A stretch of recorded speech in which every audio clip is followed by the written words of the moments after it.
परमपिता परमात्मा सारी सृष्टि के रचनहार कुल मालिक असंख्य ब्रह्मांडों के स्वामी जगत गुरु तीनों लोकों में प्रवेश करके सबका धारण पोषण करने वाले राजाधिराज आत्माधार नाथों के नाथ देवों के देव महादेव सर्वेश्वर महेश्वर मृत्युंजय अजरो अमर आदि अनादि सनातनी प्रभु जगत पिता जगदीश्वर श्री श्री 1008 की उपाधि के वास्तविक अधिकारी अकाल मूर्त सौद स्वरूपी राम वासुदेव सर्वगतम ब्रह्म परम पूज्य प्रथम पूज्य परम संत परम पुरुष परम धनी परम दयालु सत्य कबीर हक्का कबीर अल्लाहु कबीर अल्लाहु अकबर बाखबर अल्लाह ताला जगत के तारणहार जगत के मुक्तिदाता जगत के जगन्नाथ हारे के सहारे हिंदुओं के राम मुसलमानों के अल्लाह सिखों के वाहिगुरु ईसाइयों के मसीह दया के सागर दया निधि करुणा के सागर करुणा निधि स्वयंभू परिभू संकट मोचन कष्ट हरण मंगल करण दुख भंजन अविगत कबीर निर्विकार निर्विषम परमात्मा अलय अलेख सतगुरु आदि अनादि सतगुरु असली मर्यादा पुरुषोत्तम असली राम असली कृष्ण असली घनश्याम असली मुरारी राजाओं के राजा महाराजाओं के महाराजा शहंशाहों के शहंशाह सम्राटों के सम्राट भगवानों के भगवान अल्लाहों के अल्लाह प्रभुओं के प्रभु मसीहाओं के मसीह सच्चे वाहिगुरु बाबाओं के बाबा पीरों के पीर सेठों के सेठ जगत सेठ सावलसा सेठ सर्वगुण संपन्न अनंत कोटि कलाओं के स्वामी अनंत कोटि ब्रह्मांडों के नायक योगियों में महायोगी ध्यानियों में महाध्यानी सिद्धों में परम सिद्ध ज्ञानियों में तत्वज्ञानी ब्रह्म ज्ञानी महाज्ञानी परम ज्ञानी सर्वश्रेष्ठ ज्ञानी विज्ञानी युवा कबीर समर्थ कबीर असमवात अमित ओजा सच्चे रहनुमा करीम अल्लाह सुभान अल्लाह दुनिया के अंतिम पैगंबर 8 सितंबर 1951 से गांव धनाना जिला सोनीपत हरियाणा भारतवर्ष की पावन भूमि पे प्रकट रियल कल्कि भगवान श्री नारायण साकार हरि श्री बाबा साहेब नूर अनंत परमात्मा सच्चे दरवेश सच्चे बाखबर संत श्रोमणी सतगुरु रामपाल जी परमेश्वर जी के चरण कमल में आप और हम सभी भाई बहनों का अनंत कोटि दंडवत प्रणाम। सत्साई भाई और बहनों, बहुत बड़ी दया बहुत बड़ी मेहर पूज्य गुरुदेव भगवान की परमेश्वर रामपाल जी की जिनके शुभ आशीर्वाद से विशेष आशीर्वाद से उनके सत्संगों का संग्रह पवित्र पुस्तक ज्ञान गंगा के ऊपर वीडियो बनाने की श्रृंखला जारी है। इसी श्रृंखला में आज हमारा ये 27वें नंबर का वीडियो है। प्रत्येक वीडियो में गुरुदेव भगवान के आशीर्वाद से हमें अध्यात्म के विषय में बहुत कुछ जानने और समझने को मिल रहा है और भक्ति करने में हमारी रुचि भी बढ़ रही है।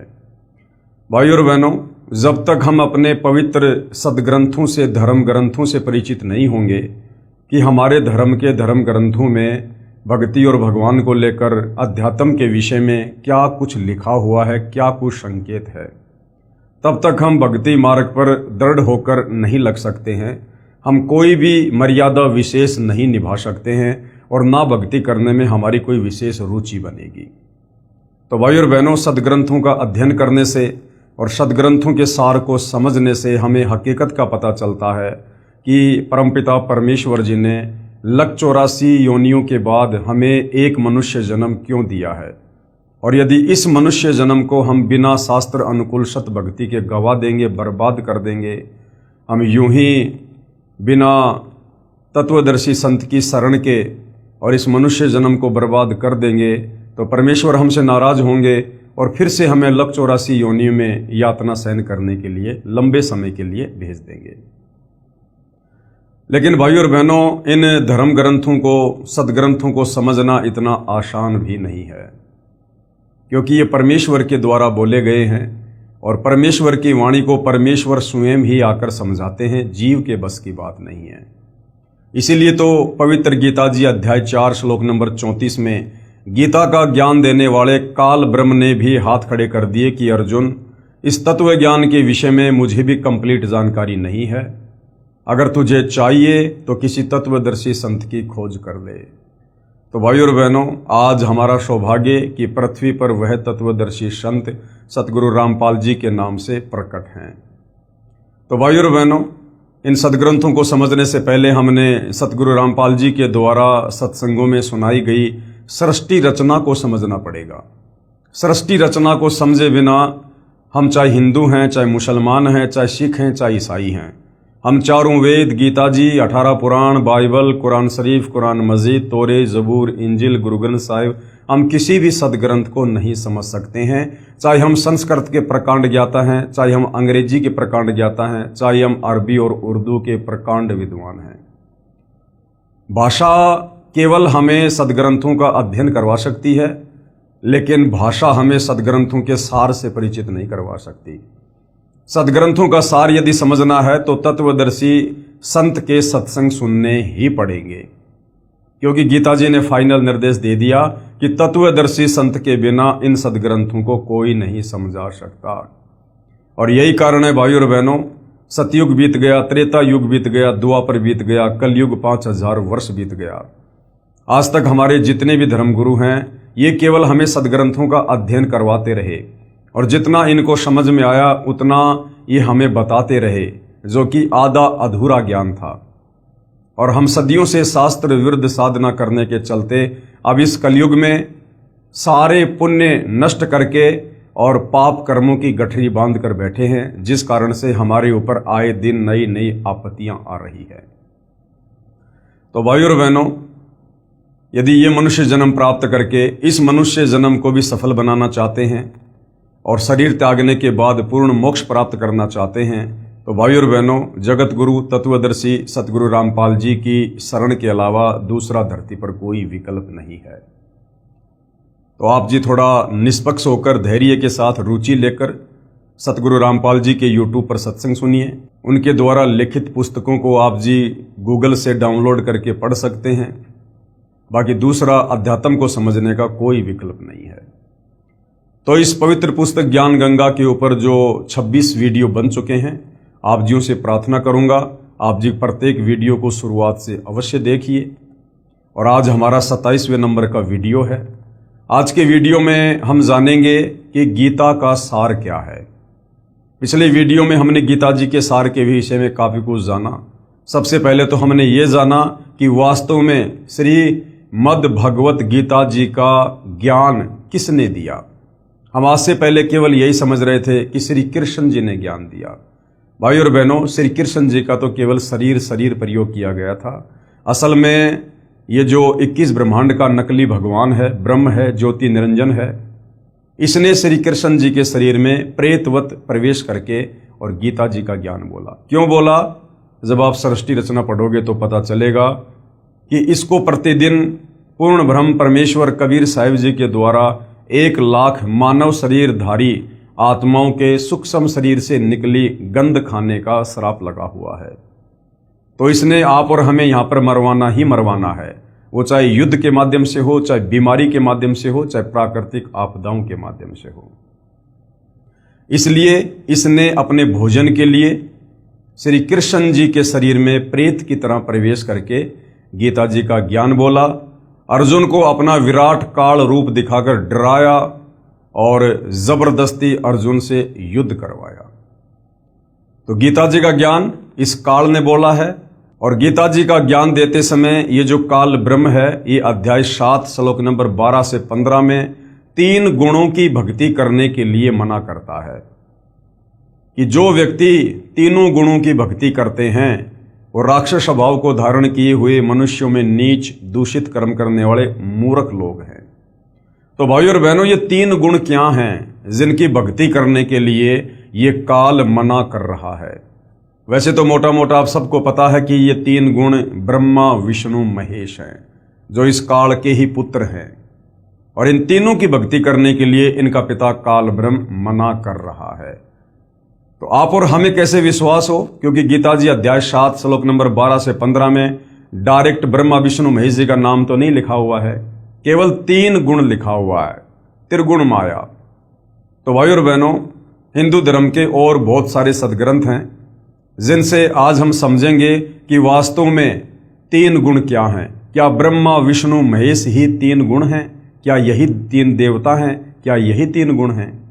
तो भाइयों और बहनों, अब हम चलते हैं पवित्र पुस्तक ज्ञान गंगा के अंदर जो कि परम पूज्य परमेश्वर सतगुरु रामपाल जी के सत्संगों का संग्रह है और भक्तों के द्वारा इसको लिखा गया है। तो ये है पवित्र पुस्तक ज्ञान गंगा, आप जियों के सामने है। आज हम समझेंगे तीनों गुण क्या हैं प्रमाण सहित। तीनों गुण, रजगुण ब्रह्मा जी हैं, सतगुण विष्णु जी हैं और तमगुण शिव जी हैं। ब्रह्म यानी काल, जो ब्रह्मा विष्णु महेश का पिता है, दुर्गा का पति है।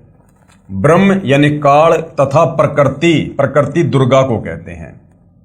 ये तीनों देवता ब्रह्मा विष्णु महेश काल और प्रकृति यानी दुर्गा से उत्पन्न हुए हैं। यानी ब्रह्मा विष्णु महेश के माता पिता कौन हैं? ये काल और दुर्गा। तथा ये तीनों देवता नाशवान हैं। ब्रह्मा विष्णु महेश, इन तीनों का जन्म होता है और तीनों की समय आने पर मृत्यु होती है। ये अजरो अमर देवता नहीं है, ये मृत्युंजय नहीं है, ये पूजा के योग्य नहीं है। अब इसका प्रमाण देखना पड़ेगा भाइयों और बहनों, वरना हम विश्वास नहीं कर पाएंगे। तो हमारे ही पवित्र सदग्रंथों में इन सब का बाकायदा प्रमाण है।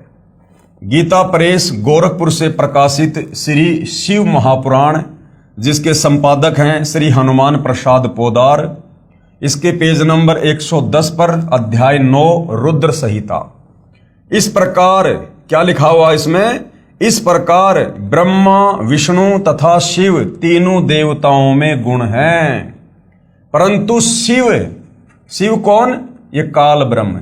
देखो यहां पर तीन देवता आ गए, ब्रह्मा विष्णु शिव, एक शिव यहां आ गया और एक शिव और आ गया, परंतु शिव यानी काल ब्रह्म गुणातीत है। ये शिव कौन है? ये काल है। ये अपने तीनों पुत्रों का रूप धारण करके और ये अपना खेल खेलता है।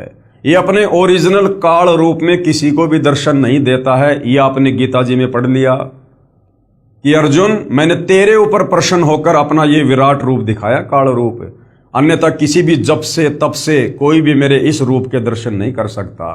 क्योंकि सृष्टि रचना में आपने पढ़ा कि इसको कबीर परमेश्वर की तरफ से एक श्राप लगा हुआ है, प्रतिदिन 1 लाख आत्माओं के आहार करने का।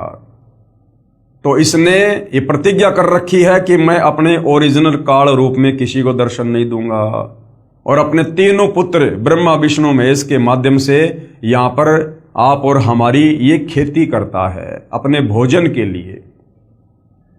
तो यहां पर ये कभी अपने पुत्र शिव के रूप में प्रकट हो जाता है, कभी ब्रह्मा के रूप में, कभी विष्णु के रूप में। इस प्रकार ब्रह्मा विष्णु तथा शिव तीनों देवताओं में गुण है, परंतु शिव ये चौथा, शिव यानी काल ब्रह्म, ये गुणातीत है, यानी ये इनसे अलग रहता है। दूसरा प्रमाण, अब हम चलते हैं दूसरे प्रमाण पर। दूसरा प्रमाण गीता प्रेस गोरखपुर से प्रकाशित श्री मद देवी भागवत पुराण, जिसके संपादक हैं श्री हनुमान प्रसाद पोदार, चिमन लाल गोस्वामी, तीसरा स्कंद अध्याय 5 पेज नंबर 123। अब यहां पर क्या लिखा हुआ है? भगवान विष्णु ने दुर्गा की स्तुति की, कहा कि मैं विष्णु ब्रह्मा तथा शंकर तुम्हारी कृपा से विद्यमान हैं। हमारा तो आविर्भाव यानी जन्म तथा तिरोभाव यानी मृत्यु होती है। विष्णु जी कह रहे हैं कि हे माता दुर्गा, हम तीनों देवता आप ही के आशीर्वाद से हैं और हम तीनों का तो जन्म और मृत्यु होती है।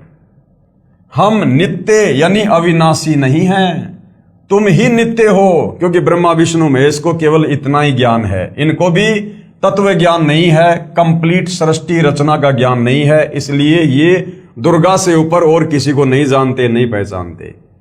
तुम ही नित्य हो यानी अविनाशी हो, जगत जननी हो यानी सारे संसार को रचने वाली तुम ही हो, प्रकृति और सनातनी देवी हो।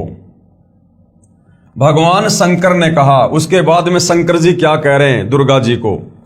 यदि भगवान ब्रह्मा तथा भगवान विष्णु तुम्ही से उत्पन्न हुए हैं, तो उनके बाद उत्पन्न होने वाला मैं तमोगुणी लीला करने वाला शंकर क्या तुम्हारी संतान नहीं हुआ? अर्थात मुझे भी उत्पन्न करने वाली तुम ही हो। शंकर जी कह रहे हैं कि हे माता जी, जब ब्रह्मा जी आपसे उत्पन्न हुए, आपके पुत्र हैं, विष्णु जी आपसे उत्पन्न हुए, आपके पुत्र हैं, तो फिर मैं तमोगुणी लीला करने वाला शंकर क्या तुम्हारा पुत्र नहीं हुआ?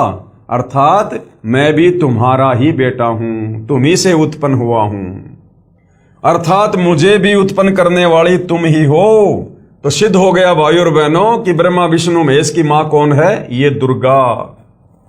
इस संसार की सृष्टि, स्थिति तथा संहार में तुम्हारे गुण सदा समर्थ हैं। विष्णु जी कह रहे हैं कि माता, ब्रह्मा जी को जो रजोगुण की शक्ति मिली हुई है और मुझे जो शतोगुण की शक्ति प्राप्त है और शंकर जी को तमोगुण की शक्ति प्राप्त है, ये आप ही के आशीर्वाद से है। आपके आशीर्वाद के बिना हम कुछ भी नहीं कर सकते। इन्हीं तीनों गुणों से उत्पन्न हम, गीता जी अध्याय 7 श्लोक नंबर 12 से 15 में जिन तीन गुणों की बात कही गई है, रज, सत और तम, त्रिगुणी माया, यहां पर ये खुद स्वीकार कर रहे हैं। विष्णु जी क्या कह रहे हैं? इन्हीं तीनों गुणों से उत्पन्न रजगुण, सतगुण, तमगुण से ब्रह्मा, विष्णु तथा शंकर नियमानुसार कार्य में तत्पर रहते हैं। उपरोक्त यह विवरण केवल हिंदी में अनुवादित श्री देवी महापुराण से है, जिसमें कुछ तथ्यों को छुपाया गया है। इसलिए यही प्रमाण देखें श्रीमद् देवी भागवत महापुराण, सभाष्टिकम, शैमात्यम, खेमराज श्री कृष्णदास प्रकाशन बंबई। इसमें संस्कृत सहित हिंदी अनुवाद किया है। तीसरा स्कंद अध्याय 4 पृष्ठ 10 श्लोक 42। अब देखिएगा भाई और बहनों, ब्रह्मा जी क्या कह रहे हैं? अहम महेश्वर फिल ते प्रभावत्रे वे जनी युता न यता तू नित्या के अन्य सुरा शतमख प्रमुखा च नित्या नित्या तमेव जननी प्रकृति पुराणा। अब क्या हिंदी अनुवाद है? विष्णु जी ने कहा, हे मात यानी हे मां दुर्गा, ब्रह्मा, मैं तथा शिव तुम्हारे ही प्रभाव से जन्मवान हैं, नित्य नहीं है। हम तीनों अविनाशी नहीं हैं, अर्थात हम अविनाशी नहीं हैं। फिर अन्य इंद्रादि दूसरे देवता किस प्रकार नित्य हो सकते हैं? कि माता जी, जब हम तीनों ब्रह्मा विष्णु महेश ही अविनाशी नहीं हैं, हमारा भी जन्म और मृत्यु होता है, तो फिर अन्य ये जो इंद्र हैं और अन्य देवी देवता हैं, फिर ये किस प्रकार अविनाशी हो सकते हैं? तुम ही अविनाशी हो। हम सर्व की जननी, हम सब की जननी, हम तीनों की, ब्रह्मा विष्णु महेश की मां, अर्थात उत्पन्न करने वाली माता हो, प्रकृति तथा सनातनी देवी हो। प्रकृति दुर्गा को कहते हैं। उसके बाद पेज नंबर 11 से 12 अध्याय 5 श्लोक 8। यदि दया द्रमना न सदा अंबिके कथ अहम विहित च तमोगुण कमल जय रजोगुण संभव सुविहित किमु शतोगुणो हरि। अनुवाद है, भगवान शंकर बोले, हे मात, यदि हमारे ऊपर आप दया युक्त हो तो मुझे तमोगुण क्यों बनाया? और कमल से उत्पन्न ब्रह्मा को रजोगुण किस लिए बनाया? तथा विष्णु को शतोगुण क्यों बनाया? अर्थात जीवों के जन्म मृत्यु रूपी दुष्कर्म में क्यों लगाया?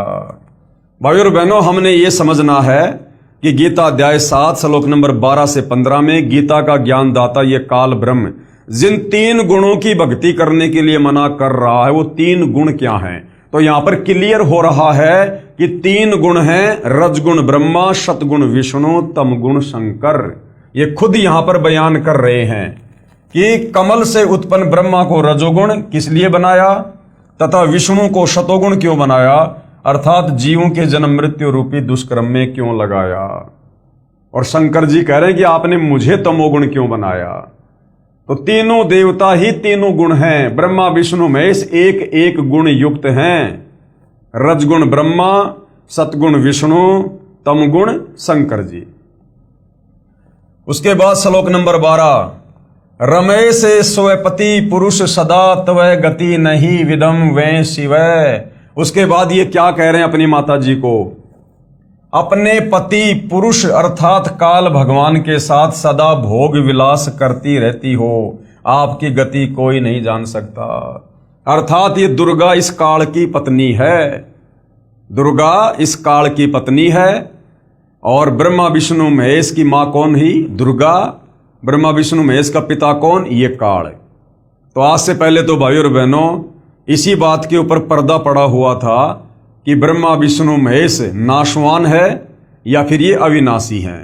तो अब हमारे धार्मिक सदग्रंथ ये क्लियर कर रहे हैं कि ब्रह्मा विष्णु महेश ये तीनों देवता नाशवान है, इनका जन्म और मृत्यु होता है, ये अविनाशी नहीं है, नित्य नहीं है। और इनकी माँ ये प्रकृति अर्थात दुर्गा है और इनका पिता काल भगवान है। फिर तीसरे स्कंद में क्या लिखा है? तीसरा स्कंद पेज नंबर 14 अध्याय 5 श्लोक 43। एक मेवा द्वितीयम यत ब्रह्म वेदा वदंती वै सा किम त्वम वाष्पेशो वा किम संदेह विनिवर्ते। अनुवाद, जो कि वेदों में अद्वितीय केवल एक पूर्ण ब्रह्म कहा है, क्या वह आप ही हैं या कोई और है? मेरी इस शंका का निवारण करें। ब्रह्मा जी की प्रार्थना पर देवी ने कहा। आपने सृष्टि रचना में सुना कि जब प्रथम बार समुद्र मंथन में इस काल के आदेश से दुर्गा ने ब्रह्मा जी को 4 वेद दिए। ब्रह्मा जी ने चारों वेदों को पढ़ा तो पता चला कि कोई ब्रह्म है, वो साकार है, तेजोमय शरीर है, नर आकार है। तो ब्रह्मा ने फिर अपनी माता दुर्गा से पूछा कि माता, ये ब्रह्म कौन है? वेदों में तो लिखा कि कोई ब्रह्म है, और मैं आपसे पूछा करता था कि मेरा पिता कौन है, तो आप कह दिया करती थी कि मैं तेरा पिता हूं, मैं तेरी मां हूं। लेकिन वेदों में तो ब्रह्म कोई और है। तब दुर्गा ने हकीकत बतानी पड़ी कि बेटा ब्रह्म है, लेकिन वो तुझे दर्शन नहीं देगा। तो यहां पर वही विवरण है जो कि वेदों में अद्वितीय केवल एक पूर्ण ब्रह्म कहा है। क्या वह आप ही हैं? ब्रह्मा कह रहा अपनी मां से कि वेदों में जो ब्रह्म है, क्या वो आप ही हैं या कोई और है? मेरी इस शंका का निवारण कीजिए। ब्रह्मा जी की प्रार्थना पर देवी ने क्या कहा? ये संस्कृत में लिखा हुआ है, हम सीधे अनुवाद पे चलते हैं। फिर देवी दुर्गा ने क्या कहा? देवी ने कहा, यह है सो मैं हूं। यानी जो वेदों में लिखा हुआ ना ब्रह्म, वो मैं ही हूं। जो मैं हूं सो ये है, और जो मैं तेरे सामने हूं वो ही वेदों में लिखा हुआ ब्रह्म है। मति के विभ्रम होने से भेद भासता है। यानी तेरे को मति भ्रम हो गया। मति भ्रम यानी तेरी बुद्धि ढंग से काम नहीं कर रही ब्रह्मा, इसलिए तेरे को ये भ्रम हो रहा है कि ब्रह्म कोई और है। हम दोनों का जो सूक्ष्म अंतर है, अब यहां कह रही है हम दोनों का। अब यहां पर खुद ही अपने से ब्रह्म को अलग दर्शा रही है। ऊपर तो कह रही है कि ये है सो मैं हूं, जो मैं हूं सो ये है, और नीचे क्या कह रही है? हम दोनों का जो सूक्ष्म अंतर है, इसको जो जानता है वही मतिमान अर्थात तत्वदर्शी है। नीचे खुद ही साबित कर रही है कि हां मैं अलग हूं और ब्रह्म अलग है, और कह रही है कि हम दोनों का जो सूक्ष्म अंतर है, यानी मुझे दुर्गा को और ब्रह्म यानी काल को जो दो अलग अलग साबित कर देगा, समझना वही तत्वदर्शी संत है। तो भाइयों और बहनों, ये अद्भुत कार्य इन धार्मिक सदग्रंथों का निचोड़ निकालकर इस धरती पर वर्तमान में केवल सतगुरु रामपाल जी ने किया है। सतगुरु रामपाल जी के सत्संग करने से पहले इस पृथ्वी पर किसी को दुर्गा के पति का भी नाम नहीं पता था। सब दुर्गा को माता कहते थे, माता दुर्गा, माता दुर्गा माता। सिंदूर लगाती है, 16 श्रृंगार करती है, लेकिन आज तक हमारा कोई भी धर्मगुरु ये नहीं बता पाया कि दुर्गा का पति कौन है। अगर हम उसको मां कह रहे हैं तो उसका पति भी तो होगा। वो अपनी मांग में सिंदूर भर रही है, कुंवारी लड़की तो सिंदूर नहीं भरती। तो भाइयों और बहनों, ये सारा का सारा खजाना हमारे धर्म ग्रंथों में था, लेकिन तत्व ज्ञान के अभाव में ये हमारे नादान धर्मगुरु हमें निष्कर्ष निकाल कर नहीं दे पाए। तो ऊपर तो कह रही है, ब्रह्मा जी को झूठ बोल रही है कि यह है सो मैं हूं, जो मैं हूं सो यह है। मति के विभ्रम होने से भेद भासता है। हम दोनों का जो सूक्ष्म अंतर है, यानी मेरा और काल के बीच में जो रिश्ता है, इसको जो जानता है वही मतिमान अर्थात तत्वदर्शी है। वह संसार से पृथक होकर मुक्त होता है, इसमें संदेह नहीं है। जो इस रहस्य को जान लेता है कि ये दुर्गा कौन है और काल कौन है और इनका आपस में क्या संबंध है, कहते हैं वो भगत फिर यहां से अपनी मुक्ति करवा लेता है, क्योंकि वो तत्वदर्शी संत की शरण में है। तत्वदर्शी संत की शरण में आए बिना इस भेद को पृथ्वी पर कोई नहीं जान सकता। उसके बाद ये संस्कृत है, आप जी पढ़ सकते हैं इस पवित्र पुस्तक से। हम सीधा इसके अनुवाद पे चलते हैं। संकट उपस्थिति होने पर सुमरण से ही मैं तुमको दर्शन दूंगी। दुर्गा ने कहा कि बेटा ब्रह्मा, यदि कभी तेरे ऊपर कोई संकट आ जाए तो मेरा सुमरण कर लेना, मैं उपस्थित हो जाऊंगी, तेरी मदद करूंगी। परमात्मा सनातन देव की शक्ति रूप से मेरा सदा सुमरण करना, दोनों के सुमरण से अवश्य कार्य सिद्धि होगी। ब्रह्मा जी बोले, इस प्रकार संस्कार कर शक्ति देकर हमको विदा किया। विष्णु के निमित्त महालक्ष्मी, शिव के निमित्त महाकाली और हमको महासरस्वती देकर विदा किया। और दूसरी बार जब समुद्र मंथन होता है तो उसमें ये दुर्गा अपने ही 3 रूप बनाकर समुद्र में छुप जाती है। और उसके बाद में सावत्री रूप में तो ब्रह्मा जी से शादी कर लेती है, और लक्ष्मी रूप में विष्णु जी से, और पार्वती रूप में शंकर जी से। क्या क्या कहा जा रहा है? ब्रह्मा जी बोले, इस प्रकार संस्कार कर शक्ति देकर हमको विदा किया। विष्णु के निमित्त महालक्ष्मी और शिव के निमित्त यानी शिव के साथ महाकाली, और हमको यानी ब्रह्मा जी कह रहा कि मुझे महासरस्वती देकर विदा किया। इन तीनों की शादी कर दी गई समुद्र मंथन पर। अनुवाद, मेरा शरीर सूत्र रूप कहा जाता है, परमात्मा ब्रह्म का स्थूल शरीर कहता है। क्या कह रही है कि परमात्मा यानी ब्रह्म का स्थूल शरीर कहा जाता है। उस ब्रह्म का स्थूल शरीर है, वो निराकार नहीं है। कह रही उसका स्थूल शरीर है। अब जिसका स्थूल शरीर है तो वो साकार हुआ। और हमारे धर्मगुरु कहा करते थे कि ब्रह्म निराकार है, ब्रह्म निराकार है। अब आगे भाइयों और बहनों, उपरोक्त पुराण वाक्यों का सार। अब जो पुराण हैं, क्या इन पुराणों में भी ये लिखा हुआ है कि रजगुण ब्रह्मा है, सतगुण विष्णु है, तमगुण शंकर जी है? भाई श्री देवी भागवत ने तो क्लियर कर दिया, श्री शिव महापुराण ने क्लियर कर दिया कि ब्रह्मा विष्णु महेश ही तीनों देवता हैं और ये ही तीनों गुण हैं।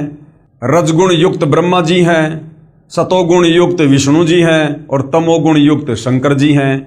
यही तीनों देवता हैं और यही तीनों गुण हैं। अब यदि हमारे इन पुराणों में भी इस बात का कोई प्रमाण मिल जाए कि वास्तव में ब्रह्मा विष्णु महेश ही एक एक गुण युक्त हैं, तो भाइयों और बहनों फिर गीता जी अध्याय 7 श्लोक नंबर 12 से 15 को पढ़ने में बड़ी आसानी होगी। उपरोक्त पुराण वाक्यों का सार स्पष्ट हुआ कि श्री ब्रह्मा जी रजगुण है, श्री विष्णु जी सतगुण है तथा श्री शिव जी तमगुण है। और ये तीनों भगवान नाशवान है, इनका जन्म और मृत्यु होता है, तीनों का, ब्रह्मा विष्णु महेश का, तथा इनका जन्म मृत्यु होता है। और दुर्गा को प्रकृति भी कहा जाता है, दुर्गा को प्रकृति भी कहते हैं। और दुर्गा का पति ब्रह्म यानी क्षर पुरुष ये काल है, और ये उसके साथ में पति पत्नी व्यवहार यानी रमण विलास करती रहती है। दुर्गा तथा ब्रह्म दोनों स्थूल शरीर में यानी आकार में हैं, निराकार नहीं हैं। ये श्री शिव महापुराण और देवी महापुराण ने बिल्कुल क्लियर कर दिया। यही प्रमाण गीता अध्याय 14 श्लोक नंबर 3 से 5 में है। गीता ज्ञान दाता ब्रह्म यानी क्षर पुरुष ये काल कह रहा है कि ये प्रकृति अर्थात दुर्गा तो मेरी पत्नी है, मैं इसकी योनि अर्थात गर्भाधान स्थान में बीज स्थापना करता हूं, अर्थात पति पत्नी व्यवहार करता हूं, जिससे सर्व प्राणियों की उत्पत्ति होती है। मैं सर्व यानी 21 ब्रह्मांड के प्राणियों का पिता हूं। कौन कह रहा है? ये काल, ये ब्रह्म। गीता अध्याय 14 श्लोक नंबर 3 से 5 में बिल्कुल क्लियर कर रहा है ये क्षर पुरुष, ये ब्रह्म, ये काल, कि दुर्गा मेरी पत्नी है और दुर्गा के गर्भाधान में मैं बीज स्थापित करता हूं, अर्थात पति पत्नी व्यवहार से जीवों की उत्पत्ति करता हूं, जिससे सर्व प्राणियों की उत्पत्ति होती है। मैं यानी ब्रह्म काल सर्व 21 ब्रह्मांड के प्राणियों का पिता हूं, तथा प्रकृति यानी दुर्गा अष्टंगी सबकी माता है।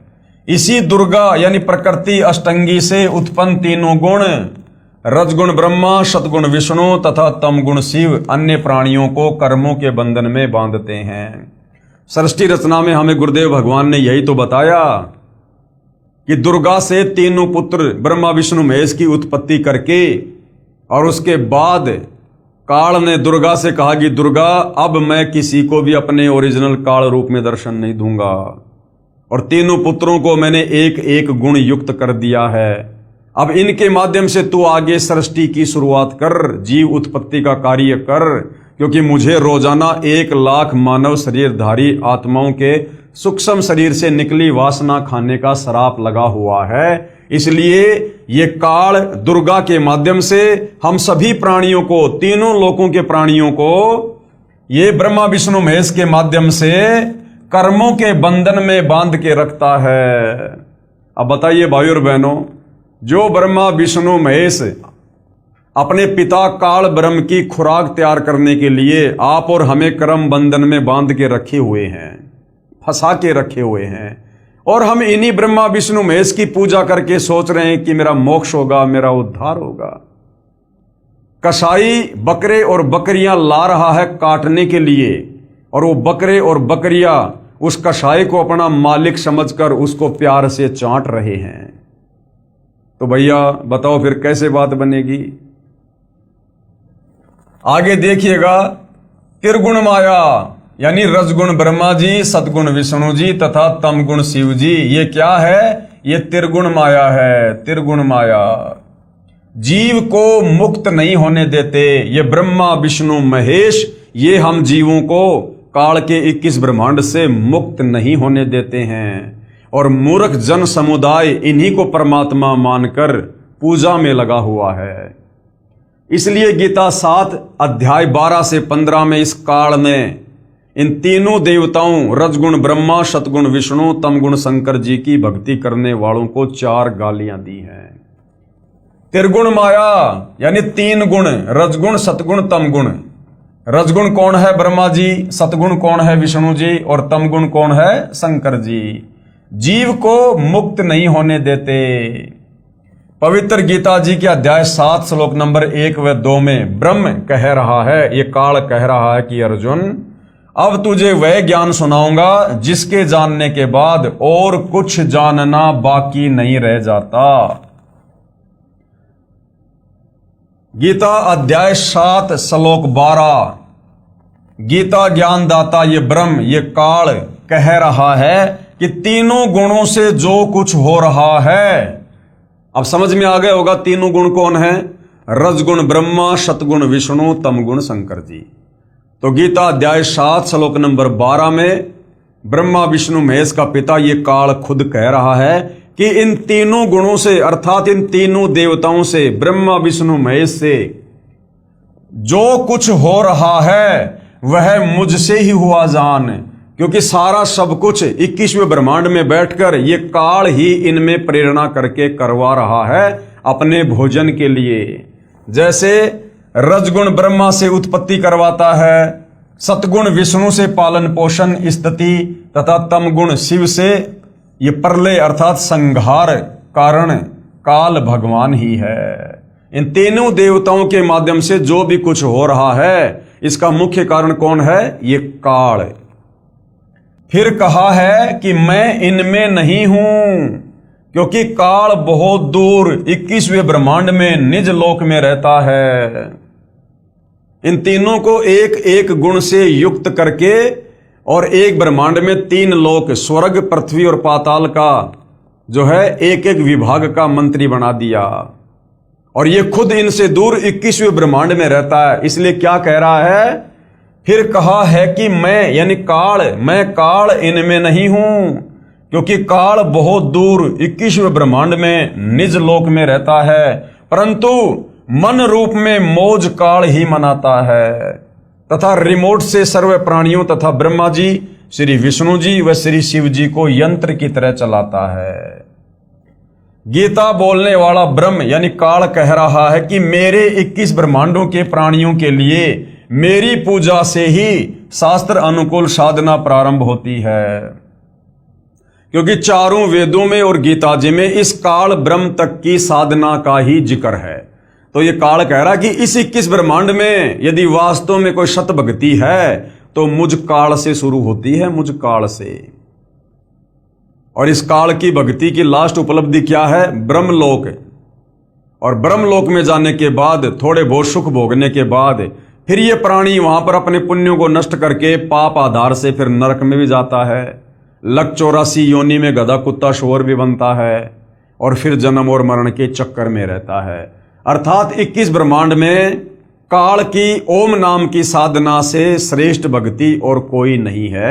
ये ब्रह्मा विष्णु महेश की भक्ति ये काल खुद रिजेक्ट कर रहा है। क्या कह रहा है? गीता बोलने वाला ब्रह्म कह रहा है कि मेरे 21 ब्रह्मांडों के प्राणियों के लिए मेरी पूजा से ही शास्त्र अनुकूल साधना शुरू होती है, जो वेदों में वर्णित है। मेरे अंतर्गत जितने भी प्राणी हैं उनकी बुद्धि मेरे हाथ में है। मैं केवल 21 ब्रह्मांडों में ही मालिक हूं। इसलिए गीता अध्याय 7 श्लोक नंबर 12 से 15 तक जो भी तीनों गुणों से, रजगुण ब्रह्मा से यानी जीवों की उत्पत्ति, सतगुण विष्णु जी से स्थिति तथा तम गुण शिव जी से संहार, जो कुछ भी हो रहा है उसका मुख्य कारण मैं ब्रह्म काल ही हूं। यानी करते हुए ये ब्रह्मा विष्णु महेश दिखाई दे रहे हैं, लेकिन असल में ये मेरे रिमोट से ही चल रहे हैं। ये तीन गुण इनको मैंने ही दिए हैं। तो ये कह रहा है कि जो भी मुख्य कारण है वो मैं हूं, काल। और ये ऐसा क्यों करता है? हमने सृष्टि रचना में पढ़ा, क्योंकि काल को 1 लाख मानव शरीरधारी प्राणियों के शरीर को मारकर मैल को खाने का शाप लगा हुआ है। यानी ये सूक्ष्म शरीर से निकली वासना को तपतशिला पर भून भून के खाता है। जो साधक यानी जो भगत मेरी यानी ब्रह्म की, काल की साधना ना करके और त्रिगुणमयी माया यानी रजगुण ब्रह्मा जी, सतगुण विष्णु जी और तमगुण शिव जी की ही भक्ति करके थोड़े बहुत लाभ प्राप्त करते हैं, जिससे ज्यादा कष्ट उठाते रहते हैं। साथ में संकेत किया है कि इनसे ज्यादा लाभ मैं काल ब्रह्म दे सकता हूं। ये कह रहा कि ब्रह्मा विष्णु महेश की भक्ति साधना से तो मुझ काल की साधना लाख गुना उत्तम है। इनकी साधना करके तो तुम केवल थोड़े बहुत क्षणिक लाभ प्राप्त कर सकते हो, लेकिन मुझ काल ब्रह्म की ओम नाम की साधना, जो गीता अध्याय 8 श्लोक नंबर 13 में है कि ओम इति एक अक्षर ब्रह्म व्यवहारण माम अनुस्मरण ये परियाति तजन देहम सयाति प्रमामगतम। ये ब्रह्मा विष्णु महेश की भक्ति साधना से मुझ काल ब्रह्म की भक्ति साधना सर्वश्रेष्ठ है, जिससे तुम थोड़े बहुत ज्यादा ब्रह्मलोक में लाभ उठा सकते हो। परंतु ये मूर्ख साधक, काल क्या कह रहा है? परंतु ये मूर्ख भगत तत्व ज्ञान के अभाव से इन्हीं तीनों गुण, रजगुण ब्रह्मा जी, सतगुण विष्णु जी, तमगुण शिव जी तक की साधना करते रहते हैं। लेकिन ये मूर्ख जन समुदाय तत्व ज्ञान के अभाव में और इन्हीं तीनों देवताओं को भगवान मानकर इन्हीं की पूजा करते रहते हैं। इनकी बुद्धि इन्हीं तीनों भगवानों तक सीमित है। इसलिए ये राक्षस स्वभाव को धारण किए हुए मनुष्यों में नीच, शास्त्र विरुद्ध साधना रूपी दुष्कर्म करने वाले मूर्ख मुझे यानी काल ब्रह्म को भी नहीं भजते। यही प्रमाण गीता अध्याय 16 श्लोक नंबर 4 से 20 व 23-24 तक, अध्याय 17 श्लोक 2 से 14 तथा 19 व 20 में भी है। यानी ये ब्रह्मा विष्णु महेश का पिता काल ब्रह्म इन तीनों देवताओं ब्रह्मा विष्णु महेश की भक्ति ना करने की सलाह दे रहा है। विचार करें भाई और बहनों, ब्रह्मा विष्णु महेश की भक्ति करने वाले कौन कौन हुए हैं और कैसा उनका स्वभाव था। रावण ने भगवान शिव को मृत्युंजय, अजरो अमर, सर्वेश्वर मानकर भक्ति की, क्योंकि तत्व ज्ञान रावण को भी नहीं था। 10 बार शीश काटकर समर्पित कर दिया शंकर जी के चरणों में, जिसके बदले में युद्ध के समय 10 शीश रावण को प्राप्त हुए, परंतु मुक्ति नहीं हुई, क्योंकि मुक्ति तो ब्रह्मा विष्णु महेश की नहीं है, तो इनकी भक्ति से इनके भक्तों को कैसे मिलेगी। और राक्षस कहलाया, तमोगुणी शंकर का भगत रावण क्या कहलाया फिर? राक्षस। इसलिए गीता अध्याय 7 श्लोक नंबर 12 से 15 में काल कह रहा है कि जो इन्हीं तीनों गुणों की भक्ति पर लगे रहते हैं वो राक्षस स्वभाव को धारण किए हुए मनुष्यों में नीच दूषित कर्म करने वाले मूर्ख मुझ काल की भक्ति भी नहीं करते। ये दोष रावण के गुरुदेव का है, जिस नादान नीम हकीम गुरु ने वेदों को ठीक से ना समझकर अपनी सोच से और तमोगुण युक्त भगवान शंकर को ही पूर्ण परमात्मा बताया, तथा भोली आत्मा रावण ने झूठे गुरुदेव पर विश्वास करके जीवन व अपने कुल का नाश किया। दूसरा उदाहरण, इन तीनों गुणों की भक्ति क्यों नहीं करनी चाहिए ब्रह्मा विष्णु महेश की। एक भस्मागिरी नाम का भगत था, जिसने शिवजी तमोगुण को ही इष्ट मानकर यानी भगवान मानकर शीर्षासन क्या होता है, ऊपर को पैर नीचे को शीश करके 12 साल तक साधना की। भगवान शिव को वचनबद्ध करके भस्म कंडा ले लिया, भगवान शिव जी को ही मारने लगा। उद्देश्य क्या था कि भस्म कंडा प्राप्त करके भगवान शिव जी को मारकर पार्वती जी को पत्नी बनाऊंगा। इसको कहते हैं राक्षस स्वभाव को धारण किए हुए मनुष्यों में नीच। ये भस्मागिरी तमोगुणी शंकर को अपना भगवान मानकर उसकी भक्ति कर रहा है, उसके घर के आगे 12 साल तक ऊपर को पैर नीचे को सिर करके भक्ति कर रहा है। और मन में क्या दोष था कि शंकर जी के पास में एक वो कड़ा था, उस कड़े की क्या विशेषता थी, वो कड़ा हाथ में लेकर जिसके सर के ऊपर रखकर कह दो भस्म, वो तुरंत राख हो जाता था। तो भस्मागिरी ने सोचा कि भगवान शंकर को प्रसन्न करके ये भस्म कंडा ले लूं, उसके बाद सबसे पहले शंकर जी को खत्म करूंगा और शंकर जी की जो पत्नी है पार्वती उससे शादी करूंगा। अब बताइए, इसको कहते हैं राक्षस स्वभाव धारण किया हुआ मनुष्यों में नीच। यानी ब्रह्मा विष्णु महेश की भक्ति करने वालों को सद्बुद्धि नहीं आ सकती। उद्देश्य यह था कि भस्म कंडा प्राप्त करके भगवान शिव जी को मारकर पार्वती जी को पत्नी बनाऊंगा। भगवान शिव जी डर के मारे भाग गए। फिर श्री विष्णु जी ने उस भस्मासुर को गंडस्त नाच नचाकर उसी भस्म कंडे से भस्म किया, और वो विष्णु जी का रूप बनाकर उस समय भाई और बहनों कबीर परमात्मा जी स्वयं आए थे। वह शिव जी तमोगुण का साधक राक्षस कहलाया और आगे चलकर वो भस्मागिरी भस्मा राक्षस कहलाया। उसके बाद हिरण्यकशिपु ने भगवान ब्रह्मा जी रजोगुण की साधना की तथा राक्षस कहलाया, अपने बेटे भगत प्रहलाद का दुश्मन हो गया और भगवान ने नरसिंह रूप धारण करके उसकी छाती फाड़नी पड़ी अपने भगत की। अर्थात तीनों गुणों की भक्ति करने वाले साधकों की ये दशा है भाई और बहनों। तो सोचो, वर्तमान में हम जो भक्ति कर रहे थे या दुनिया तत्व ज्ञान के अभाव में ब्रह्मा विष्णु महेश को परमात्मा मानकर भक्ति कर रही है, तो उनके साथ क्या होगा। एक समय आज सन 2006 से लगभग 335 साल पहले हरिद्वार में हर की पैड़ियों पर शास्त्र विधि रहित साधना करने वालों के कुंभ पर्व की परबी का संयोग हुआ। यानी तीनों गुणों के उपासक ब्रह्मा विष्णु महेश के भगत हरिद्वार में हर की पैड़ियों पर कुंभ के मेले में गए नहाने के लिए। वहां पर सभी ये त्रिगुण उपासक यानी ब्रह्मा विष्णु महेश के उपासक, रजगुण ब्रह्मा, सतगुण विष्णु, तमगुण शंकर के भगत, ये महात्मा जन स्नानार्थ यानी नहाने के लिए पहुंचे। गिरी, पुरी, नाथ, नागा आदि भगवान श्री शिव जी तमोगुण के उपासक तथा वैष्णव भगवान श्री विष्णु जी सतोगुण के उपासक। प्रथम स्नान करने के कारण नागा तथा वैष्णव साधुओं में घोर युद्ध हो गया। श्री शंकर जी और श्री विष्णु जी के भक्तों में आपस में युद्ध हो गया कि पहले हम नहाएंगे प्रथम स्नान को लेकर। और क्या हुआ फिर, लगभग 25,000 त्रिगुण उपासक यानी ब्रह्मा विष्णु महेश के वो उपासक आपस में लड़ के मृत्यु को प्राप्त हुए, काट दिया एक दूसरे को। अब बताओ, जो व्यक्ति जरा सी बात पर नरसंहार कत्ले आम कर देता है, क्या वो साधु है? वो साधु है या फिर राक्षस? स्वयं विचार करो। इसलिए काल कह रहा है कि जो इन तीनों गुणों की भक्ति करता है वो राक्षस स्वभाव को धारण किया हुआ मनुष्य में नीच दूषित कर्म करने वाला मूर्ख है। आम व्यक्ति भी कहीं स्नान कर रहे हों और कोई व्यक्ति आकर कहे कि मुझे भी कुछ स्थान नहाने के लिए देने की कृपा करें, शिष्टाचार के नाते कहते हैं कि आओ आप भी स्नान कर लो। इधर उधर होकर आने वाले को स्थान दे देते हैं। और ये ब्रह्मा विष्णु महेश के भगत कहलाने वाले, इनको तो आम सांसारिक लोगों से ज्यादा सदाचारी और शिष्टाचारी होना चाहिए।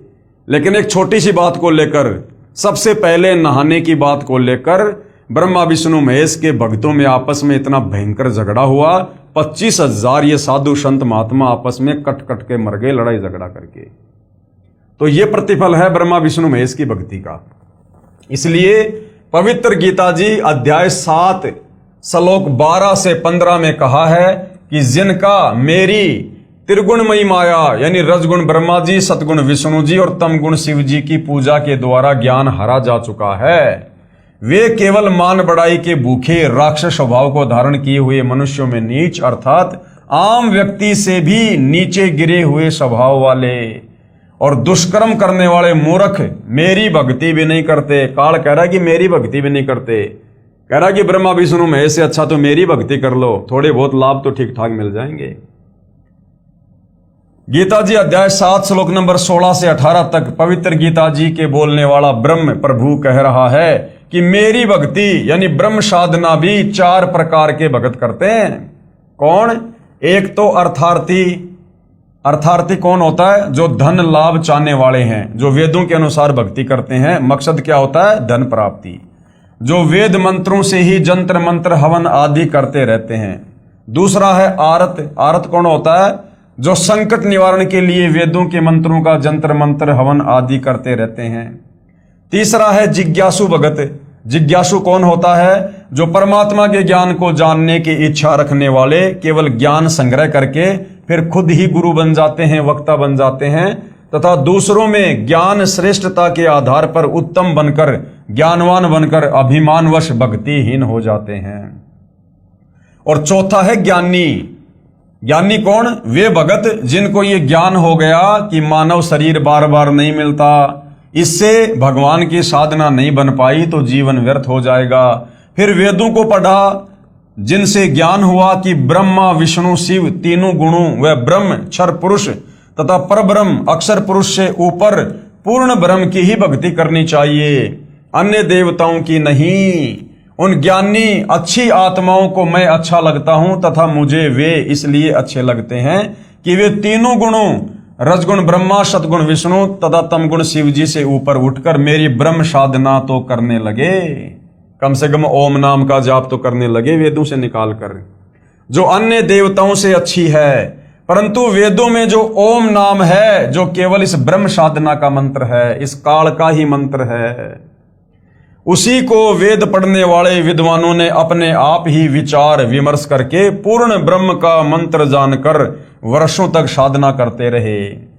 प्रभु प्राप्ति हुई नहीं, अन्य सिद्धियां प्राप्त हो गई। ओम मंत्र से और तप करने से सिद्धियां आ जाती हैं, क्योंकि पवित्र गीता अध्याय 4 श्लोक 34 तथा पवित्र यजुर्वेद अध्याय 40 मंत्र 10 में वर्णित तत्वदर्शी संत नहीं मिला।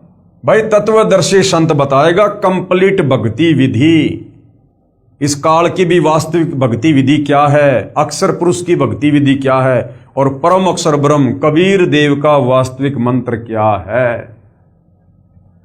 तो इन ज्ञानी आत्माओं को तत्वदर्शी संत मिला नहीं, जो पूर्ण ब्रह्म की साधना 3 मंत्र से बताता है। इसलिए ज्ञानी भी इस ब्रह्म काल की भक्ति करके जन्म मृत्यु के चक्कर में ही रह गए। इसलिए गीता अध्याय 7 श्लोक नंबर 18 में कह रहा है कि मेरी साधना भी, मेरी भक्ति भी अनुतमाम अर्थात घटिया है, अश्रेष्ठ है। अब कौन था इस काल की भक्ति करने वाले? अब भाइयों और बहनों, इस काल ब्रह्म की ओम नाम की साधना करने वाले कौन कौन साधक हुए हैं और क्या उनको उपलब्धि हुई? एक ज्ञानी अच्छी आत्मा महर्षि चुनक जी ने वेदों को पढ़ा तथा एक पूर्ण प्रभु की भक्ति का मंत्र ओम जानकर इसी नाम के जाप से वर्षों तक साधना की। एक मानधाता चक्रवर्ती राजा था। चक्रवर्ती राजा उसे कहते हैं जिसका पूरी पृथ्वी पर शासन हो। उसने अपने अंतर्गत राजाओं को युद्ध के लिए ललकारा, एक घोड़े के गले में चिट्ठी बांधकर सारे राज्य में घुमाया, शर्त यह थी कि जिसने राजा मानधाता की गुलामी अर्थात अधीनता स्वीकार ना हो उसे युद्ध करना पड़ेगा। वह इस घोड़े को पकड़कर बांध ले। किसी ने घोड़ा नहीं पकड़ा। महर्षि चुनक जो इस बात का पता चला कि राजा बहुत अभिमानी हो गया है, कहा कि मैं इस राजा के युद्ध को स्वीकार करता हूं। और युद्ध शुरू हो गया। मानधाता राजा के पास 72 करोड़ सेना थी। उसके 4 भाग करके एक भाग 18 करोड़ सेना से महर्षि चुनक पर आक्रमण कर दिया। दूसरी ओर महर्षि चुनक जी ने अपनी साधना की कमाई से यानी ओम नाम की कमाई से 4 बम बना लिए तथा राजा की चारों भाग सेना का विनाश कर दिया। यानी 72 करोड़ सेना को चुनक ऋषि ने समाप्त कर दिया। अब बताओ भाइयों और बहनों, इस काल की साधना से जीव को सद्बुद्धि नहीं आ सकती। अब महर्षि चुनक जी घर से निकले थे परमात्मा प्राप्ति के लिए, भक्ति साधना करने के लिए, और वो अपना कार्य कर रहे थे। उधर से राजा मानधाता ने अपना घोड़ा छोड़ दिया। अब महर्षि चुनक को चाहिए था कि भाई राजा लोग अपना काम करेंगे और मैं भगत हूं, मैं अपना काम करूंगा। बीच में टांग नहीं अड़ानी चाहिए थी, लेकिन बीच में ये टांग जबरदस्ती इस काल में चुनक ऋषि में प्रेरणा करके अड़वाती। क्योंकि जब तक हम तत्वदर्शी संत की शरण में नहीं होंगे तब तक हम इस काल के अधीन रहते हैं। हमारी बुद्धि का रिमोट, चाहे ब्रह्मा विष्णु महेश है, चाहे कोई बहुत बड़ा कोई सिद्ध है, चाहे महात्मा है, उन सब की बुद्धि का रिमोट इस काल बली के हाथ में होता है। जब चाहे जिसकी बुद्धि ऑन कर दे, जब चाहे जिसकी बुद्धि ऑफ कर दे। और जब हम तत्वदर्शी संत की शरण में आ जाते हैं उसके बाद ये काल हमारे से 100 कदम दूर रहता है। फिर ऐसी दुर्भावना, ऐसा अहंकार, ऐसी मान बढ़ाई भगत के ऊपर नहीं छाती है। विशेष श्री ब्रह्मा जी, श्री विष्णु जी, श्री शिव जी तथा ब्रह्म व परब्रह्म की भक्ति से पाप तथा पुण्य दोनों का फल भोगना पड़ेगा। पुण्य तो स्वर्ग में तथा पाप नरक में। फिर 84 लाख प्राणियों के शरीर में नाना यातनाएं भोगनी पड़ती हैं। जैसे ज्ञानी आत्मा श्री चुनक जी ने जो ओम नाम के जाप की कमाई की, उससे कुछ तो सिद्धि शक्ति यानी 4 वो पुतलियां बनाकर, एटम बम बनाकर वो समाप्त कर दी सेना को मार के, जिससे महर्षि कहलाया। कुछ साधना फल को यानी थोड़ी बहुत साधना उसकी बची ओम नाम की, तो महास्वर्ग में भोग कर फिर नरक में जाएगा तथा फिर 84 लाख प्राणियों के शरीर धारण करके कष्ट पर कष्ट सहन करेगा। जो 72 करोड़ प्राणियों यानी सैनिकों का संहार वचन से किया था उसका भोग भी भोगना होगा। अब वो चुनक ऋषि फिर क्या बनेगा? कुत्ता। उसके सर में कीड़े पड़ेंगे। वो कीड़े कौन होंगे? वो 72 करोड़ सेना। तो काल तक की साधना का ये फल है, उसका भोग भी भोगना होगा। चाहे कोई हथियार से हत्या कर दे, चाहे वचन रूपी तलवार से, दोनों को समान दंड भगवान देता है। जब उस महर्षि चुनक जी का जीव 184 योनि भोगते भोगते जब वो कुत्ते के शरीर में होगा, उसके सिर में जख्म होगा, उसमें कीड़े बनकर उन सैनिकों के जीव अपना प्रतिशोध लेंगे। कभी टांग टूटेगी, कभी पिछले पैरों से अर्धंग होकर केवल अगले पैरों से घिसड़ कर चलेगा तथा गर्मी सर्दी का कष्ट, असहनीय पीड़ा नाना प्रकार से भोगनी ही पड़ेगी। अब भाइयों और बहनों, इस प्रकार का कष्ट इस काल तक की साधना में यहां पर 21 ब्रह्मांड में बना ही रहेगा, जब तक हमें तत्वदर्शी संत और उनके द्वारा शास्त्र अनुकूल भक्ति साधना नहीं मिलेगी। इसलिए पवित्र गीता जी बोलने वाला ब्रह्म यानी काल, गीता अध्याय 7 श्लोक नंबर 18 में स्वयं कह रहा है कि ये सब ज्ञानी आत्माएं हैं, ये है तो अच्छी, उदार, नेक, परंतु पूर्ण परमात्मा की 3 मंत्र की वास्तविक साधना बताने वाला तत्वदर्शी संत ना मिलने के कारण ये सब मेरी ही अनुतमाम यानी अति अश्रेष्ठ गति की आस में ही आश्रित रहे। यानी भगत हैं तो बेचारे बहुत अच्छे, जो घर से निकले थे परमात्मा प्राप्ति के लिए, और इन्होंने वेदों को पढ़ा। अब वेदों में भाई और बहनों जानकारी तो है परमात्मा की, लेकिन भक्ति का मंत्र है इस काल का।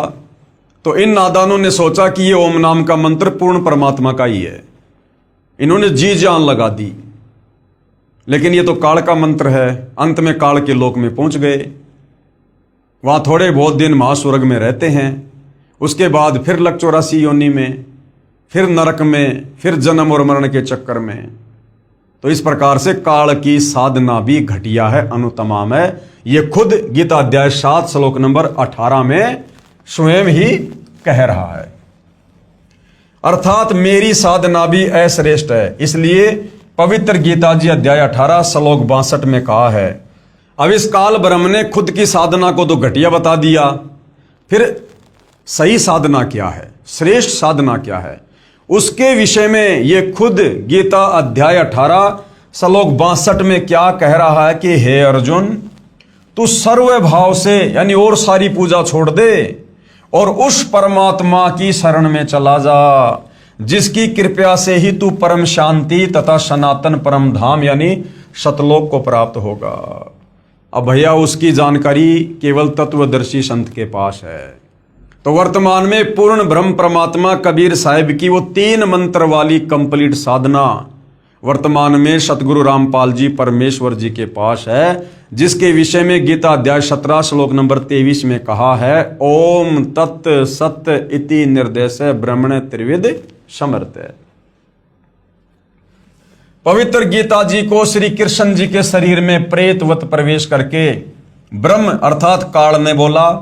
फिर कई वर्षों बाद पवित्र गीता जी तथा पवित्र चारों वेदों को महर्षि वेद व्यास जी के शरीर में भूत की तरह प्रवेश करके स्वयं ये ब्रह्म क्षर पुरुष द्वारा लिपि पद भी स्वयं ही किए हैं। इनमें परमात्मा कैसा है, कैसे उसकी भक्ति करनी है तथा क्या उपलब्धि होगी, ज्ञान तो पूर्ण वर्णन है, परंतु पूजा की विधि यानी जो मंत्र हैं वो केवल इस ब्रह्म क्षर पुरुष काल तक के हैं, अर्थात ज्योति निरंजन काल तक की ही है। पूर्ण ब्रह्म की भक्ति के लिए पवित्र गीता जी अध्याय 4 श्लोक 34 में पवित्र गीता बोलने वाला ये ब्रह्म ये काल स्वयं कह रहा है कि पूर्ण परमात्मा की भक्ति व प्राप्ति के लिए किसी तत्वदर्शी संत को ढूंढ ले। तो भाई और बहनों, आज आप और हमारा परम सौभाग्य है, परम सौभाग्य कि आज वो तत्वदर्शी संत धरती पर प्रकट है और उस तत्वदर्शी संत की भूमिका खुद कबीर परमेश्वर ही निभाता है। तो क्या कह रहा है कि पूर्ण परमात्मा की भक्ति व प्राप्ति के लिए किसी तत्वदर्शी संत को ढूंढ ले, फिर जैसे वह विधि बताए वैसे ही कर। पवित्र गीता जी को बोलने वाला प्रभु यानी काल कह रहा है कि पूर्ण परमात्मा का पूर्ण ज्ञान व भक्ति विधि मैं नहीं जानता। अपनी साधना के बारे में गीता अध्याय 8 के श्लोक 13 में कहा है कि मेरी भक्ति का तो केवल एक ओम अक्षर है, जिसका उच्चारण करके यानी ओम ओम करके अंतिम श्वास तक जाप करने से मेरी वाली परम गति को प्राप्त होगा। कहां? ब्रह्मलोक में जाएगा। ब्रह्मलोक से फिर वापस जन्म मरण में आएगा, लक 84 में नरक में।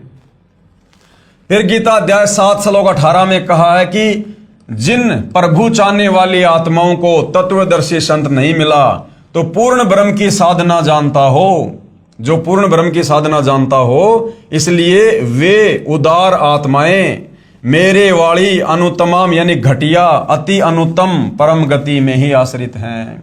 यानी तत्वदर्शी संत के अभाव में वो अच्छी आत्माएं जो वेदों से ओम नाम को निकाल कर जाप कर रही हैं, वो तत्वदर्शी संत की शरण के अभाव में मेरी ही घटिया साधना कर रही हैं, परमात्मा की साधना जानकर।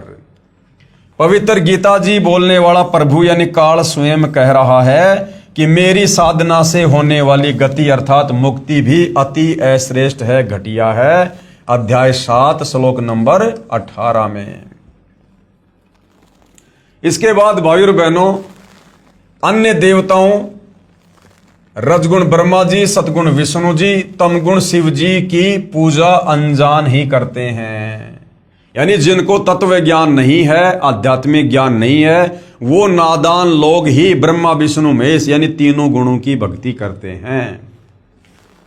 अध्याय 7 के श्लोक 20 में कहा है कि जिसका संबंध अध्याय 7 के श्लोक 15 से लगातार है।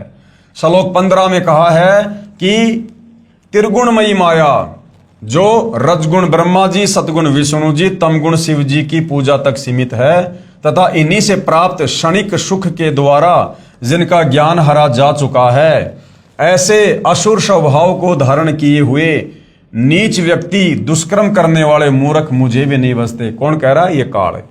फिर गीता अध्याय 7 के श्लोक 20 में उन भोगों की कामना के कारण जिनका ज्ञान हरा जा चुका है, वे अपने स्वभाववश प्रेरित होकर अज्ञान अंधकार वाले नियम के आश्रित अन्य देवताओं को पूजते हैं।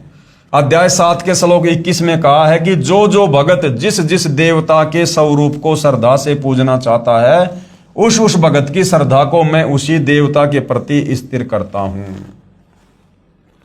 अध्याय 7 के श्लोक नंबर 22 में यह काल कह रहा है कि वह जिस श्रद्धा से युक्त होकर जिस देवता का पूजन करता है, क्योंकि उस देवता से मेरे द्वारा ही विधान किए हुए कुछ इच्छित भोगों को प्राप्त करते हैं।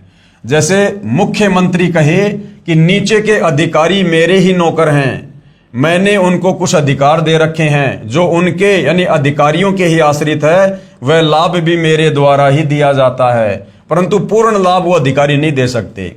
अध्याय 7 के श्लोक 23 में वर्णन है कि परंतु उन मंद बुद्धि वालों का वह फल नाशवान होता है। देवताओं को पूजने वाले देवताओं को प्राप्त होते हैं, यानी देवताओं के लोक में चले जाएंगे, वहां पर थोड़े बहुत समय के लिए कोई गण बन जाएंगे, उनके नौकर बन जाएंगे। मद भगत मतावलंबी, जो वेदों में वर्णित भक्ति विधि अनुसार भक्ति करने वाले भगत भी मुझको प्राप्त होते हैं, यानी ओम नाम की साधना करने वाले मुझ काल को प्राप्त होते हैं, अर्थात काल के जाल से कोई बाहर नहीं निकलता।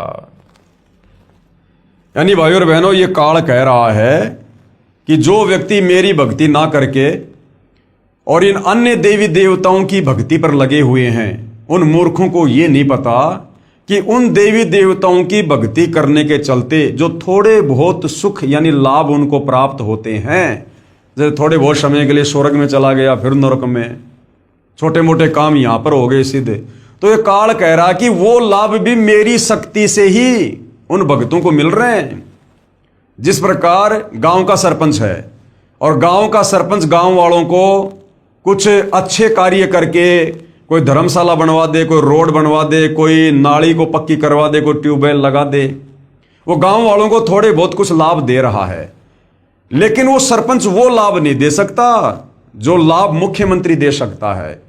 और गांव वाले केवल सरपंच के ही पीछे लग रहे हैं और किसी को जानते नहीं, मानते नहीं कि सरपंच ही हमारा मुख्यमंत्री है, हमारा सब कुछ है।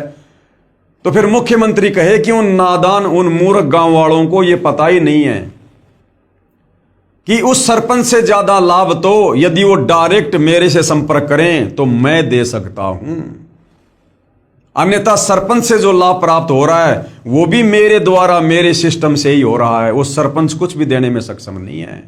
तो इसी प्रकार ये काल कह रहा है कि इस तत्व ज्ञान को अच्छे से ना समझकर और जो मेरी भी भक्ति नहीं करते हैं और केवल ये ब्रह्मा विष्णु महेश से नीचे देवी देवताओं की भक्ति में लगे रहते हैं, तो देवी देवताओं की भक्ति से वो सुख, वो लाभ नहीं हो सकता जो मुझ काल ब्रह्म की ओम नाम की साधना से मिल सकता है। और वो देवी देवताओं की साधना से थोड़े बहुत जो लाभ मिल रहे हैं, ये काल कह रहा कि वो भी मेरे आशीर्वाद से मिल रहे हैं, वो भी मैंने ही विधान बना रखा है। कहने का मतलब है, अगर किसी को 21 ब्रह्मांड में ही रहना है, इस काल के लोक में ही रहना है, और यदि गधा कुत्ता सुअर भी बनना है, नरक में भी जाना है, जन्म मरण के चक्कर में भी रहना है, और रहना 21 ब्रह्मांड में ही है, तो काल कह रहा कि नादानो, फिर क्यों ना मेरी ओम नाम की साधना करो। बार बार तो नरक में नहीं जाओगे, बार बार तो तपस्या पे नहीं जाओगे, काफी लंबे समय तक मेरी ओम नाम की साधना से मैं तुम्हें ब्रह्मलोक में रखूंगा, मां स्वर्ग में रखूंगा, लेकिन अंत में जाना फिर पड़ेगा तुम्हारे को जन्म मरण में, लक 84 में, नरक में। विशेष अध्याय 7 के श्लोक 20 से 23 में कहा है कि वे जो भी साधना किसी भी पितर की, भूत की, देवी देवताओं आदि की पूजा स्वभाववश करते हैं, जैसे हम श्राद्ध निकालते हैं तो श्राद्ध निकालना ये भूतों की पूजा है। मैं ब्रह्म काल ही उन मंद बुद्धि लोगों, भक्तों को उसी देवता के प्रति आसक्त करता हूं। वे नादान भगत देवताओं से जो लाभ पाते हैं, मैंने काल ने ही देवताओं को कुछ शक्ति दे रखी है, उसी के आधार पर उनके यानी देवताओं के पुजारी देवताओं को प्राप्त हो जाएंगे। लेकिन रहेंगे काल के जाल में। परंतु उन मंद बुद्धि भक्तों की वह पूजा 84 लाख योनियों में शीघ्र ले जाने वाली है, यानी ज्यादा समय तक वो स्वर्ग में नहीं रह सकते। देवी देवताओं की पूजा करने वाले स्वर्ग में अपना पुण्य भोग के फिर तुरंत लक 84 में चले जाएंगे। तथा जो मुझे यानी काल को भजते हैं वे तपतशिला पर फिर मेरे महास्वर्ग ब्रह्मलोक में चले जाएंगे और उसके बाद जन्म मरण में ही सदा रहेंगे। मोक्ष प्राप्त नहीं होगा, 21 ब्रह्मांड से बाहर नहीं निकल सकते काल की ओम नाम की साधना करते करते। भावार्थ है कि देवी देवताओं व ब्रह्मा विष्णु शिव तथा माता से भगवान ब्रह्म की साधना अधिक लाभदायक है। यानी ब्रह्मा विष्णु महेश दुर्गा और नीचे के देवी देवताओं से इस काल की ओम नाम की भक्ति अच्छी है। यानी लंबे समय तक महास्वर्ग में रहोगे, ब्रह्मलोक में रहोगे, लेकिन आना फिर पड़ेगा। भले ही महास्वर्ग में गए भगत का स्वर्ग समय 1 महाकल्प तक भी हो सकता है, परंतु महास्वर्ग में शुभ कर्मों का सुख भोग कर फिर नरक तथा अन्य प्राणियों के शरीर में कष्ट बना रहेगा। पूर्ण मोक्ष नहीं, अर्थात कालजाल से मुक्ति नहीं। अब भाइयों और बहनों, और प्रमाण हमारे धर्मशास्त्रों में, पवित्र गीता व पवित्र वेदों में अन्य देवताओं की पूजा तथा पितृ पूजा, श्राद्ध निकालना तथा भूत पूजा, अस्थियां उठाना अर्थात फूल उठाना, पिंड भरवाना, मंडियों की पूजा करना मना किया है। पवित्र चारों वेदों अनुसार साधना का परिणाम केवल स्वर्ग महास्वर्ग प्राप्ति, मुक्ति नहीं।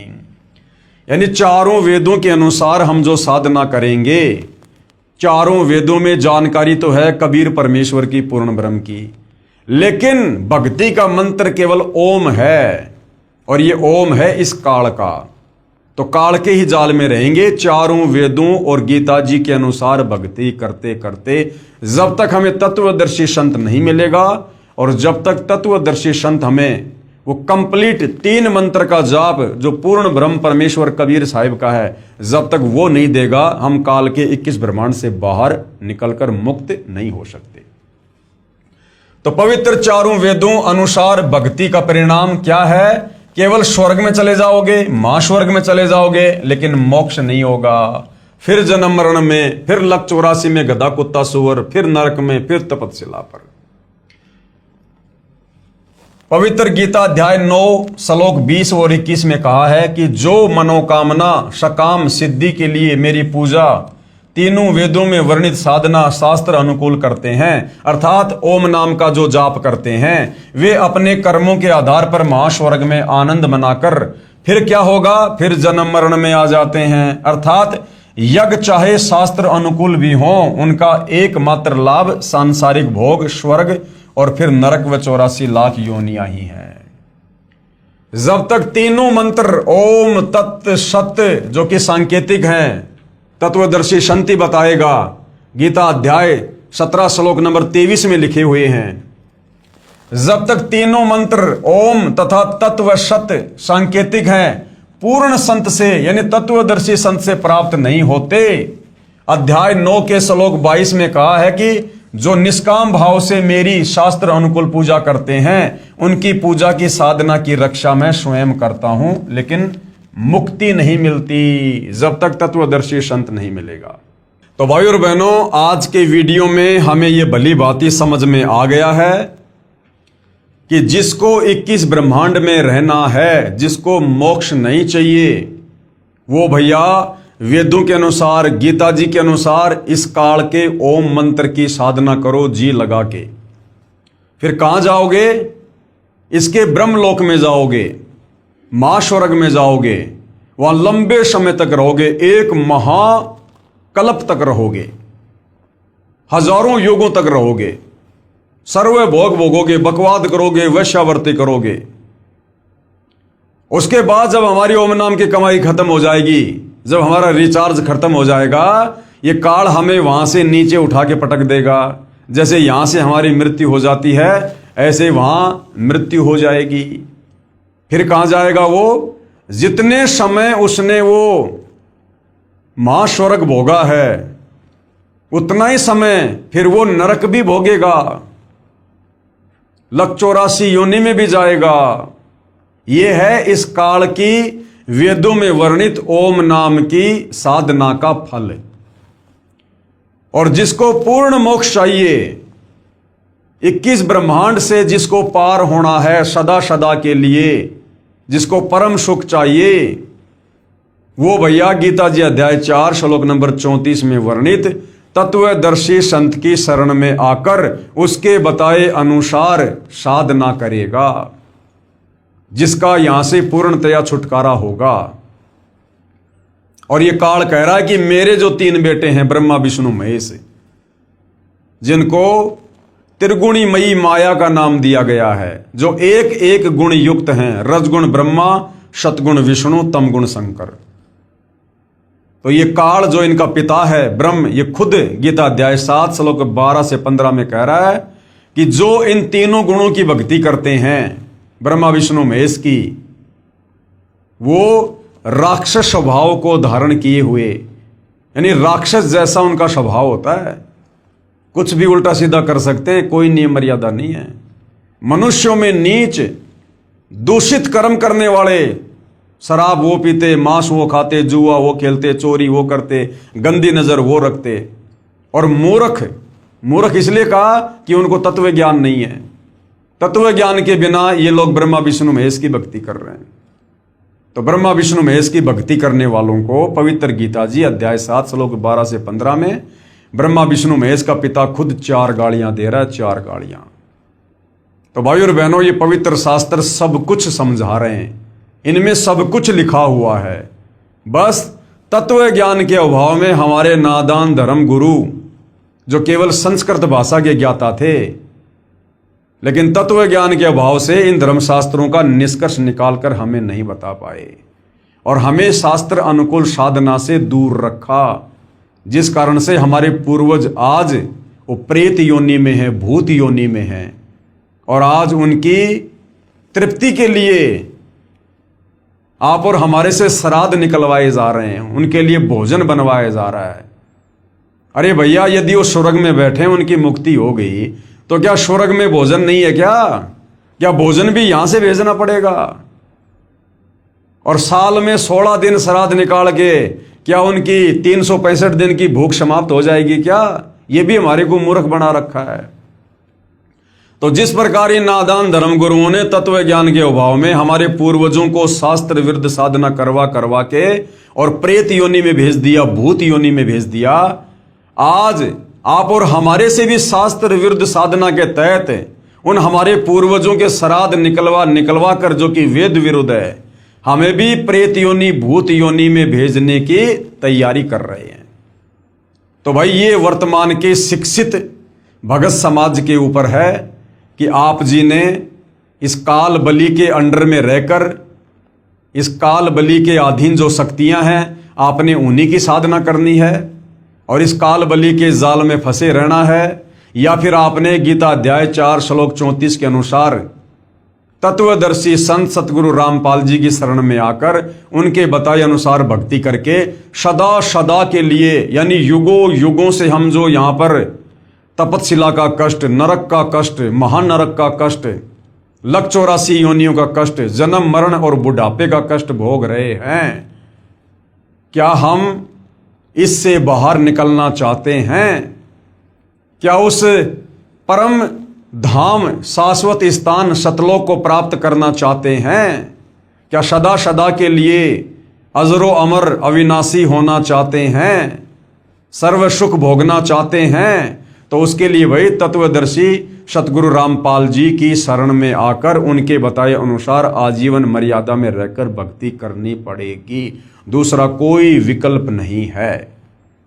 हाँ, मान बढ़ाई और अहंकार वश आप जो मर्जी कर लो, कुछ भी कर लो, यहां पर कोई किसी का हाथ नहीं पकड़ेगा, कोई किसी को जबरदस्ती भक्ति नहीं करवा पाएगा। लेकिन फिर यह शरीर छूटने के बाद क्या होगा, फिर क्या क्या कष्ट भोगने पड़ेंगे, वो हमारे धर्मशास्त्र भली भांति बता रहे हैं। तो भाई और बहनों, आज आप और हमारा सौभाग्य उन तमाम आत्माओं का जो समय रहते सतगुरु रामपाल जी परमेश्वर जी की शरण में आकर शास्त्र अनुकूल भक्ति कर रहे हैं। और भाई और बहनों, हमारे द्वारा ये थूक बिलोना, अर्थात ये वीडियो बना बना के समझाना केवल इसलिए है कि आप हमारे भाई बहन हो। हम सब एक परमेश्वर कबीर साहिब के बच्चे हैं और हम सब अपनी नादानी के चलते सतलोक से इस काल के चक्कर में यहां पर आए हुए हैं और यहां हम असहनीय कष्ट भोग रहे हैं। ये मनुष्य जन्म प्राप्त करके थोड़े बहुत हमें पूर्व जन्म की भक्ति के आधार से सुख हो जाते हैं। कोई सरकारी अफसर बन जाता है, कोई अधिकारी बन जाता है, कोई बिजनेसमैन बन जाता है, कोई मंत्री बन जाता है और सोचते हैं कि हम जो ये साधना कर रहे हैं ब्रह्मा विष्णु महेश की, देवी देवताओं की, बस इसी साधना से हमारे ठाट बाट हो रहे हैं। ये हमारी बहुत ही छोटी सोच है, हमारी आध्यात्मिक ज्ञानहीनता है। ये काल हमें मनुष्य जन्म देकर मूर्ख बना देता है, थोड़े बहुत सुख देकर। ये ना भूलो, इस मनुष्य जन्म से पहले हम गधे थे, कुत्ते थे, सुअर थे, गोबर खा रहे थे, लेटरिन खा रहे थे। हमें कोई गाड़ियों में नहीं घुमाता था, हमें कोई सुबह सुबह चाय बिस्कुट दूध नाश्ता फल फ्रूट नहीं देता था, कोई हमें पहनने को कपड़े नहीं देता था, नहाने को पानी नहीं मिलता था। ऊपर से असहनीय कष्ट, गर्मी सर्दी बरसात ओले आंधी भूख प्यास सब कुछ सहन करनी पड़ रही थी। तो भाई और बहनों, ये जानकारी देने के लिए कबीर परमात्मा स्वयं सतलोक से चलकर तत्वदर्शी संत की भूमिका करके हमें सृष्टि रचना समझाते हैं कि जो गलती हम नादानों ने सतलोक में की थी हमें वो गलती याद दिलाते हैं। और जो तत्वदर्शी संत की बातों पर यकीन कर लेता है, शास्त्रों से सर्व प्रमाण देखकर वो अपना जीवन फिर से सफल कर लेता है। इसलिए भाई और बहनों, आप जियों तक ये जानकारी पहुंचाई जा रही है। तो आज के वीडियो में केवल इतना ही। कल परमेश्वर के आशीर्वाद से फिर सेवा में हाजिर होंगे। यदि ज्ञान समझ में आ रहा है तो अविलंब सतगुरु रामपाल जी से नाम दीक्षा प्राप्त करें और मुक्ति के मार्ग में आगे बढ़ें। तो भाई और बहनों, आज के वीडियो में केवल इतना ही। पूज्य गुरुदेव भगवान हम सबको आशीर्वाद दें, सद्बुद्धि दें, हमारा मार्गदर्शन करें, हमें आज्ञा दें। बंदी छोड़ सतगुरु रामपाल जी परमेश्वर जी की जय हो।